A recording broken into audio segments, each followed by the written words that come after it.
Assalamualaikum warahmatullahi wabarakatuh. Kami dari kelompok 1, Fluida Gaya Gerak Pesawat, beranggotakan Saya Berfazila Sofa dengan NPM 24 30184. Saya Jasmine Bina Uzaimnya Abdullah NRP 24 30 10 17. Saya Diberi Sama dengan NPM 23 01 01 06. saya Muhammad Ali Ridho, NPM saya 24 30 11 099. Jadi di sini, mengapa pesawat bisa terbang? Pesawat bisa terbang karena adanya gaya angkat yang dihasilkan oleh sayap pesawat. Sayap pesawat dirancang dengan bentuk khusus di mana bagian atasnya melengkung dan bagian bawahnya datar. Saat pesawat bergerak, maju dengan kecepatan tinggi, aliran udara di atas sayap lebih cepat dibanding di bawah sayap, menciptakan perbedaan tekanan.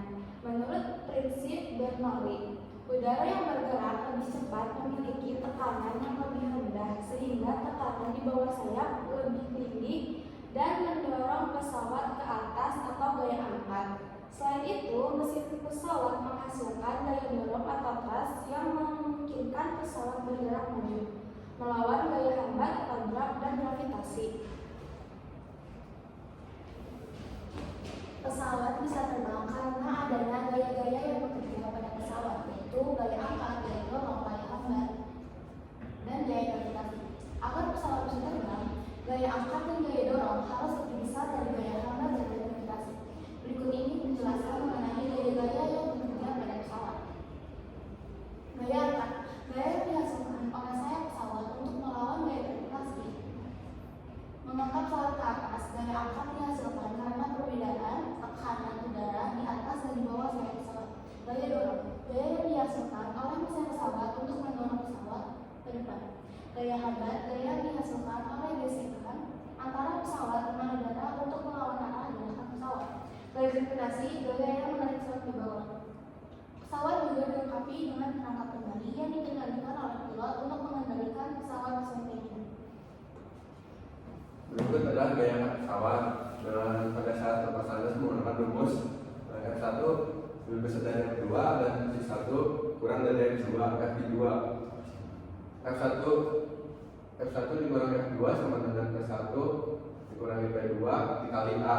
F1 dikurangi F2 sama dengan setengah rho dalam kurung P2 dikurangi P2 pangkat 2 dikurangi P1 pangkat 2 kali A.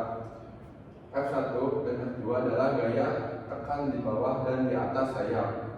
P1 dan P2 adalah tekanan di bawah dan di atas sayap. Sedangkan A adalah luas penampung sayap. Dan RO adalah massa jenis udara.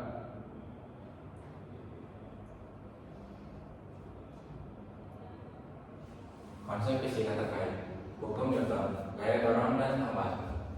Prinsip Bernoulli, perbedaan tekanan udara, aerodinamika desain sayap untuk menghasilkan lift.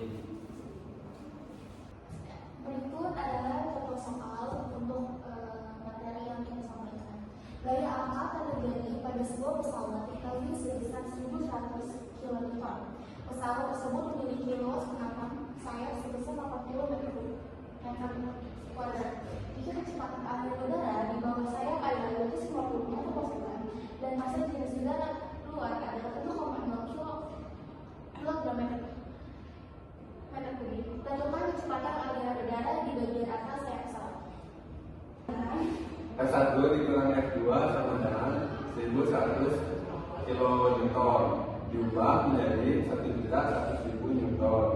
Dengan A 80 meter square di 250 meter per second dan rho 1 kg per meter kubik. Selanjutnya F1 dikurangi F2 sama dengan setengah rho dan kurung I2 kuadrat dikurangi ke 1 kuadrat dikali A.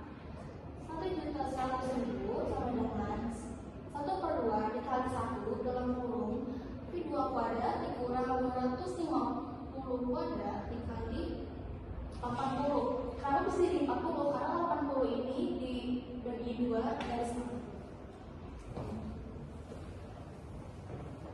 1.100.000 sama dengan 40 dalam kurung V2 kuadrat dikurangi 62.500. 62.500 itu dapat dari 250 kuadrat. Terus yang 40 dicoret sama yang di 1.100.000 menjadi 110.000 per 4 sama dengan V kuadrat, V buang kuadrat dikurangi 62.500.